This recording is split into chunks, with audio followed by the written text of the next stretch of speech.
Morning people, welcome back to F Politics. Rishi Sunak proved today that when he called for a sustainable ceasefire in Palestine back in December, it was total bullshit, because he wanted that ceasefire to be exclusively on Israel's terms. Which means he's effectively just parroting the Israeli government's propaganda. We'll stop massacring you if X, Y, and Z happens. Now today, he was responding to Green MP Caroline Lucas. Until the UK government calls for an immediate ceasefire, it is complicit in the horrors in Gaza. Not my words, but those of the head of Oxfam. 24,000 people have already been killed. So can he tell us what will it take for him to back a permanent bilateral ceasefire? You heard that?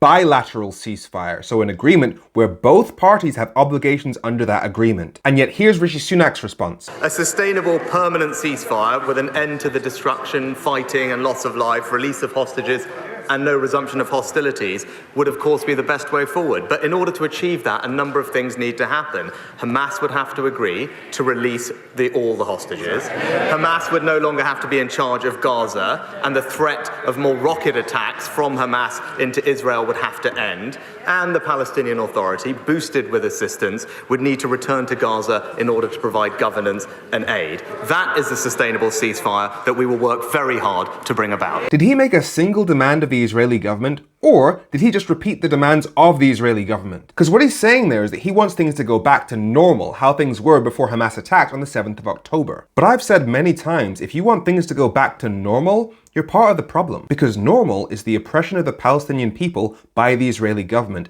and oppression breeds extremism, including the kind of extremism that we saw on October 7th. Because if you think of what Hamas did on October 7th and what the Israeli government has been doing since as a storm, this quote from the day after tomorrow works really well. The basic rule of storms is that they continue until the imbalance that created them is corrected. Because the people of Gaza are not free, as was explained to me by Amnesty UK's crisis response manager, Christian Benedict. Well, Gaza, there's this myth that the Israeli authorities and some of their supporters say that, well, Gaza isn't occupied. We withdrew many years ago. There's a point about effective control. The Israeli authorities have effective control over the land, the air, the sea, the borders, what goes in, what goes out, who goes in, who goes out. So the Palestinian people aren't free, territorially speaking, but also, you heard Rishi Sunak demand the release of Israeli hostages by Hamas, but what about Palestinian hostages? Because according to Human Rights Watch and the Israeli human rights charity Hamoked, the Israeli government is holding 7,000 Palestinian people for alleged security offences. And 2,000 of those people are being held in administrative detention, i.e. they haven't been charged with a crime. But did Rishi Sunak demand that any of them get released? I'm also concerned about what he meant by the Palestinian Authority returning to govern Gaza boosted with assistance. Because if that means the government of Israel having a hand in how Gaza is governed, okay. Especially after killing 24,000 of its people. Because this is the thing, where's the punishment for that? We know that we want Hamas to go, but what about the Israeli government? Do they just get to get away with it? You've got to remember that we are dealing with a situation of decades of occupation, colonialism, apartheid, and impunity. Impunity enjoyed by all sides, by Hamas, by Islamic Jihad, by Israeli forces, and that's why a proper justice and accountability process is really crucial. The International Criminal Court has an investigation. It's had one since 2021. We want to see governments, including the UK government, fully supporting that. That's a really crucial thing to. It's the impunity, the injustice that drives this crisis. The feeling that you can get away with murder and no one's going to do anything about it. And that's what we need to end. Doesn't that make sense?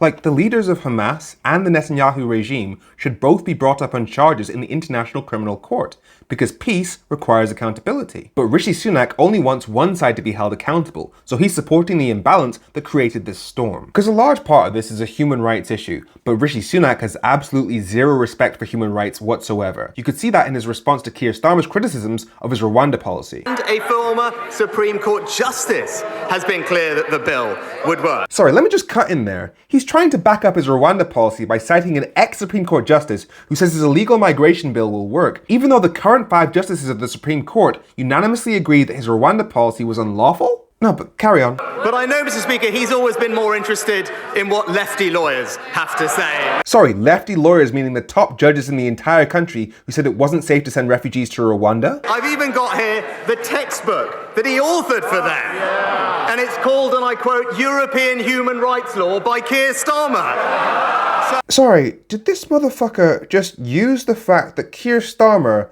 literally wrote the book on human rights as a gotcha argument against him on an issue of human rights? He managed to combine being anti-expert, anti-human rights, and anti-Europe all in the same comment. Anyway, I'm Femi. Make sure you follow F Politics so politics doesn't F you. Have a great week.